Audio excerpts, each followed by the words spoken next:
بسم اللہ الرحمن الرحیم۔ السلام علیکم ورحمۃ اللہ وبرکاتہ۔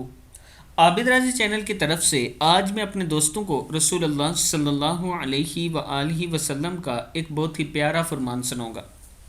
رسول اللہ صلی اللہ علیہ وآلہ وسلم نے ارشاد فرمایا، دو قسم کے لوگ جہنمی ہیں جنہیں میں نے نہیں دیکھا۔